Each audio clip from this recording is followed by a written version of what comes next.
I would bet that 95% of you watching this video right now have seen at least one match from this show. I'm sure you've all seen the Hell in a Cell match, the first ever Hell in a Cell match. But what about the rest of the show?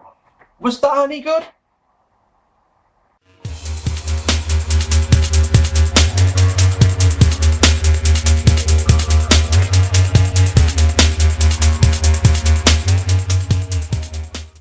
Ladies and gentlemen, welcome to this, another episode of 97th Heaven. Now, as I mentioned at the start, I'd say pretty much all of you, I'm guessing, have seen the first ever Hell in a Cell match between Shawn Michaels and The Undertaker. It's the main event of this show. But, and this is a big but, how many of you could tell me two matches off of this show? Because I think you'd struggle.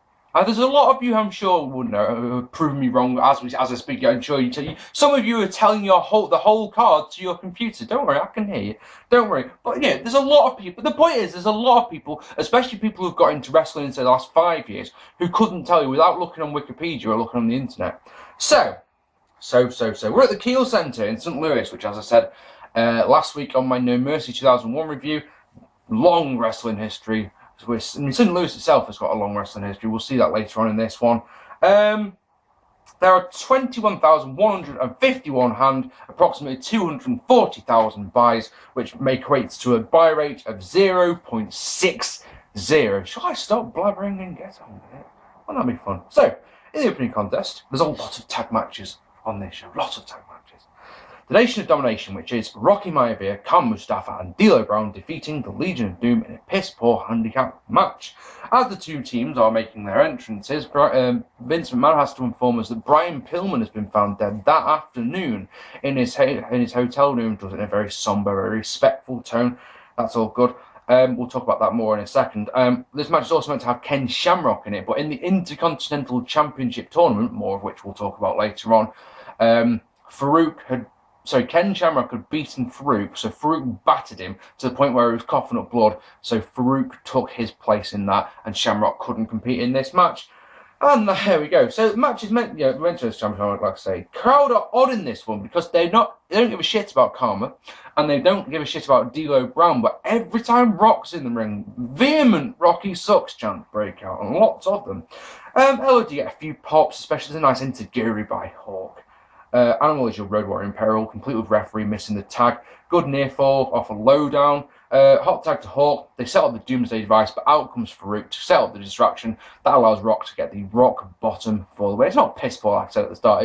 It's not great. It's a one-star match, nothing really special. So, as I mentioned a moment ago, very somber Vince McMahon then tells us to camera that Brian Pillman was meant to be facing Dude Love tonight, but obviously the match has got to be cancelled as he's been found this afternoon dead in his hotel room. And yeah, they send out their thoughts to the family and all that. And it's all very somber. It's all very good. And he tells us that he's scrambled around and found a replacement match for us. So the replacement match is a Little People's match. It's Max Mini and Nova defeating Mosaic and Tarantula and a rubbish Little Persons match.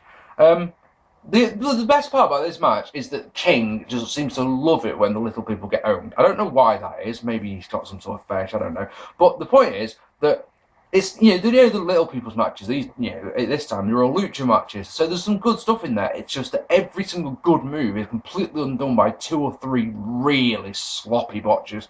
And then, there's a botch finish as Max pins Tarantula, despite him kicking out at 2, and they call out the 3. Just horrible. Awful. And then, speaking of awful, the Godwinns defeating the Headbangers in a match to win the Tag Team Championship. Sonny does ring announcing. Why does she keep doing this on these shows? She comes out, does some ring announcing, and then fucks off again.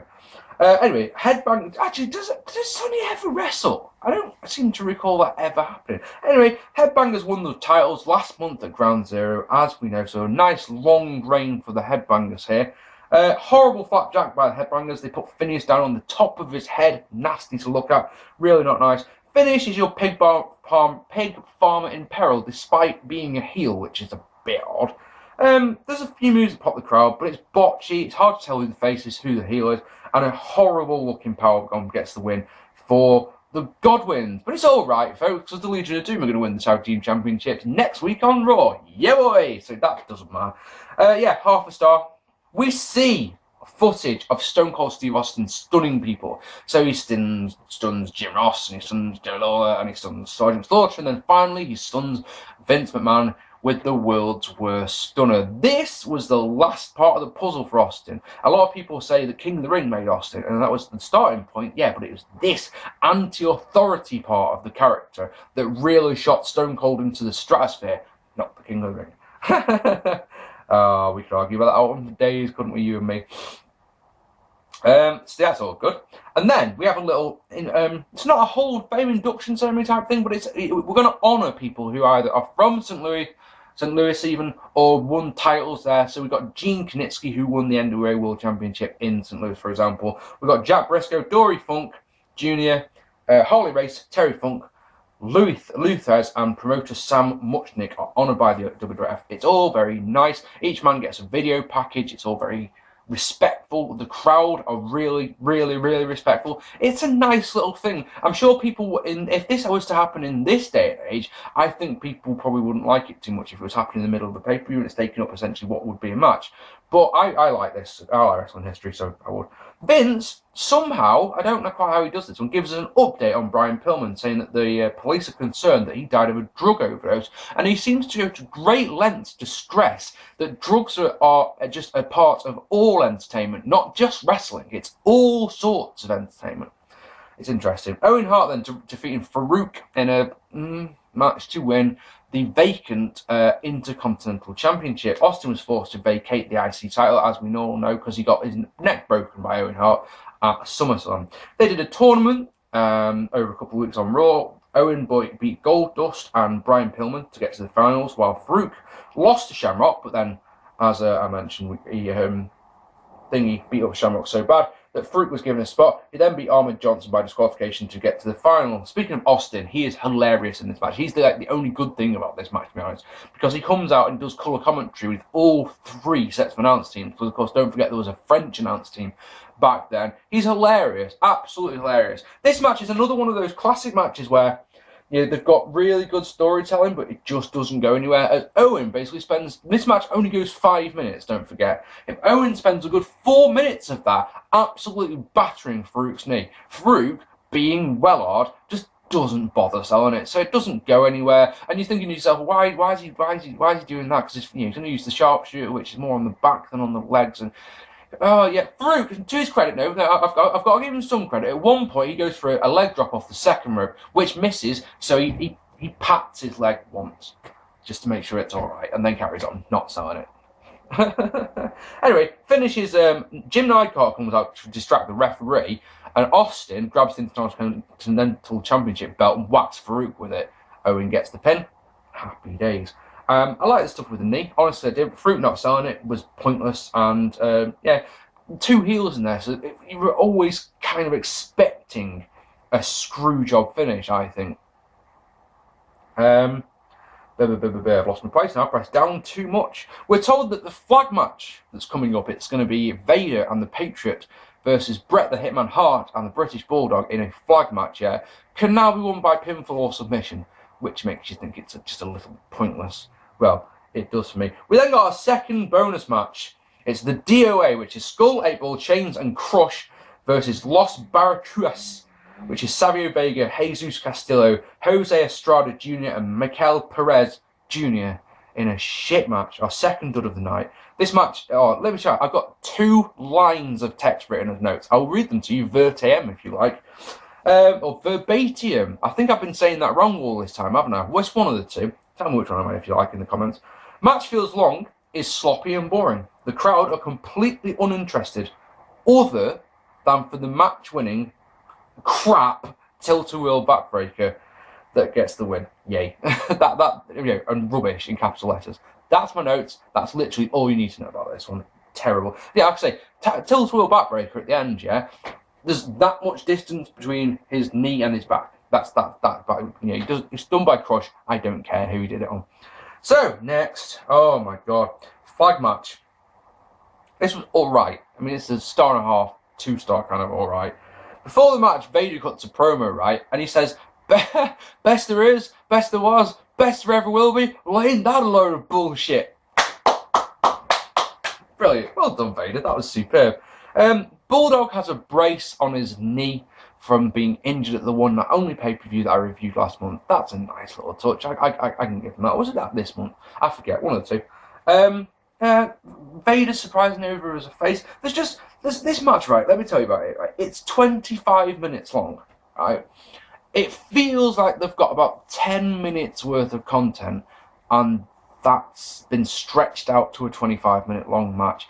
You sat there watching the match, going, "Aren't you the champ?" To Bret. You know, I'd much rather see Bret defending the championship. If I think of Bret's his 5th and last championship reign, I don't look back at it with much. It's like he won the belt on a screwed finish. He beat the Undertaker at a great match at one night only. He then did this and then lost the belt in a screwy fashion. It's not a classic title reign, this one, is it? It really isn't. And there's some good stuff in there. There's a nice DDT by Bret. There's the Uncle Slam by Patriot that looks awful. There's Vader going for a moonsault that he misses, but he lands on his feet, which admittedly falls straight on his arse, but he tried to land on his feet. That's quite impressive. But, and my favourite part of the match is when a fan gets in the ring, because he gets owned. But yeah, way too long.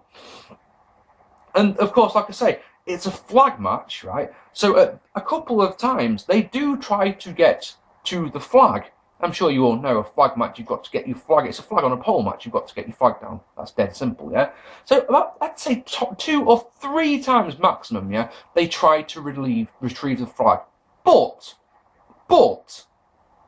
Bret wins with a roll-up. So you look at it going, right, so if you're going to do that finish, if you're going to put that stipulation on it, why not just have a normal match? Why not get the flag? Well, I don't get, this was one of those matches that makes no sense at all. So yeah, I actually wrote down 2 stars, but I'm actually thinking, having just said that out loud, that's a star and a half, maybe even a star kind of match. Look down below to see what I decided between now and when I actually uploaded the vid, and in the main event. And this is what you all came to see. This is what I came to see. I've sat through this whole show to wait for this match because I know that this match is going to be incredible. And literally, for the first time in a while, I'm going to go through everything that happened. Well, not everything, but you know. So Shawn Michaels defeating The Undertaker in a superb 5-star Hell in a Cell match. My first thing on my notes is, oh, Shawn, you're going to get owned. Before the match, Shawn Michaels cuts a promo saying how pleased he is that his precious European Championship isn't on the line, which is funny. Anyway, we know how this one came about. Shawn cost Bret the title. So cost Undertaker the championship at SummerSlam. They had a no contest match at Ground Zero. And yeah, they've been all over the shop with Raw ever since. Of course, Shawn Michaels forced the team up with Triple H. So DX came about. You've got DX in full force now. You've got Shawn Michaels, Triple H, China, and of course Rick Rude. They've sparred all over Raw, chair shots and busting open and all that. You've got basically a nice premise where Shawn Michaels can't escape, can't get counted out, can't get disqualified, is going to get owned. This match is going to be an absolute ass whooping. I've got a feeling that this is a #1 contenders match as well. Because at the end, it says Shawn Michaels goes to Survivor Series where he faces the champion. So I guess. I don't think they directly mention it, though. Yeah, the look on Shawn Michaels' face when he's been locked in the cage is magnificent. And you can probably imagine how it goes from there for the next 5-10 minutes. It's just Shawn getting the shit kicked out of him and being hit like around like a fucking ping pong ball. There's a big boot, for example. There's an absolutely colossal leg drop. Shawn Michaels is launched to the outside where Undertaker just picks him up and bounces him off the ring post, holds onto him and bounces him off the cage, back onto the ring post, back onto the cage. Fans in the front row chanting, "Make him bleed," because that's what we really want to see. Thing is, Shawn Michaels gets a move in every so often. There's one problem with that, and that is literally a move. He hits one thing, he hits poke to the eye, and then gets a bit more of a beatdown, you know. But then he eventually does make a comeback.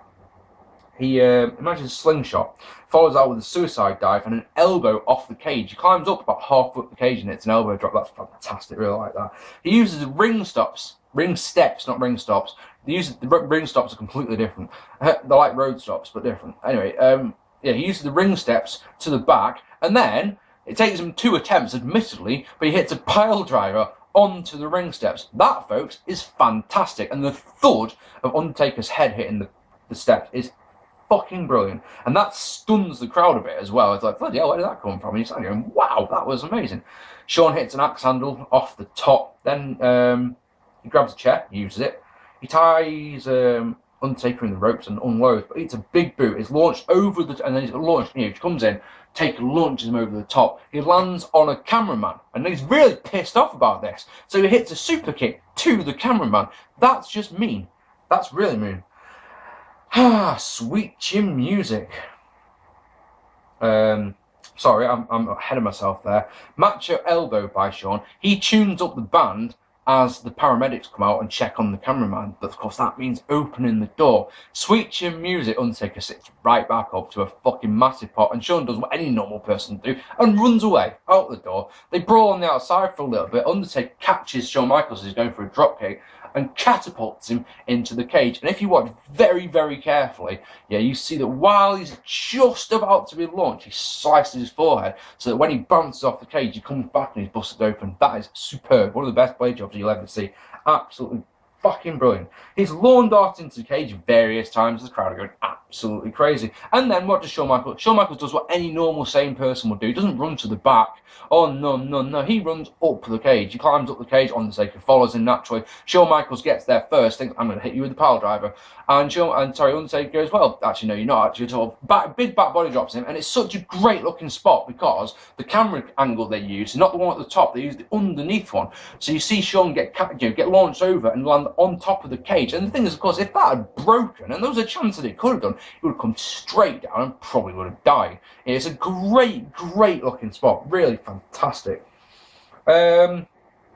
We get a little bit of a tease because Undertaker picks up Shawn Michaels and you think he's going to launch him off the side of the cage, but no, he just slams him onto one of the pillars supporting the cage. Shawn tries to run away and he looks like he's going to be able to climb down the cage, but then Taker stomps on his hand and Shawn goes through the Spanish announce table on the outside. It's a nasty looking bump because he doesn't land square on the table. That's fucking nuts. Undertaker then continues the beatdown by press slamming him onto the French announce table because he takes him into the ring. And it's just like, you start going, just pin him now. He's dead. He's dead. Just finish it. Notice I'm not having to look at my notes because like this is just burned in my memory, this match. What does he do? Drags him into the ring, doesn't bother pinning him. Oh, no, that'd be fucking stupid. He choke slams him off the top rope. Gets a chair out. He doesn't pin him there, doesn't do the tombstone or anything. Gets a chair out. Shawn takes the biggest unprotected chair shot. You're just like, my fucking God. He then signals for the tombstone, and the lights go out. And there's like, oh, what's this? And you hear what, of course, is now familiar music, but hearing Kane's music for the first time, Jim Ross says, what the hell is this? And you're like, oh my God, what is this? The pyro goes off. The now familiar red lights come on. There's Paul Bearer. And that's gotta be Kane. And you sat there watching this. You've seen it 100 times. The biggest smile on your face. This is fucking sick. As Kane pulls the door off, Undertaker's face is straight up, what the fuck? He's like, the whole time. Kane pulls the door off, face doesn't change. He gets in his face doesn't change. His face only changes when Kane does the fucking pyro, and Taker's just sort of looking at him like, what the fuck are you? Boom.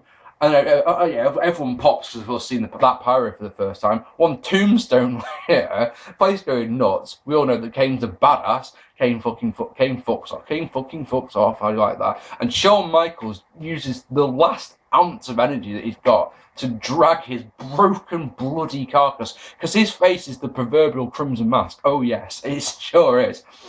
Drags his broken, bloody carcass, drapes one arm over the dead man, and gets the 3 in about 29 minutes, something like that. It is absolutely stunning. Just an incredible match. Shawn's storytelling in this, the storytelling in general of, of Taker takes Shawn's biggest moves and just swats them aside so that Shawn is forced into doing the crazy reckless stuff to just even try and stay on par with Taker. He then, when switching music doesn't work, he has to run away and just does what any normal sane person would do, like I say, runs up the cage and takes even more punishment.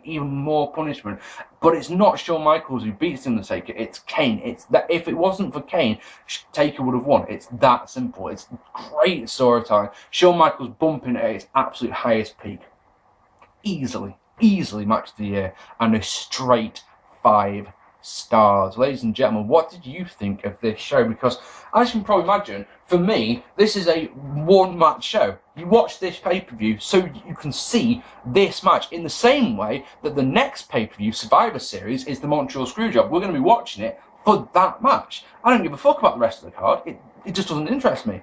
You know, it's a one-match thing. The thing is, the undercard is shite. It's straight up. I've deducted half a star. So from the flag match, so that match is a 1.5 star match, and that's the best match on the undercard. There's 2 duds. I understand the company could be feeling a bit shit. I understand they could be, you know, there's people in that company who are good friends of Brian Pillman, who I can understand if their head wasn't quite there. I get that, but there was just loads of boring-ass matches on it.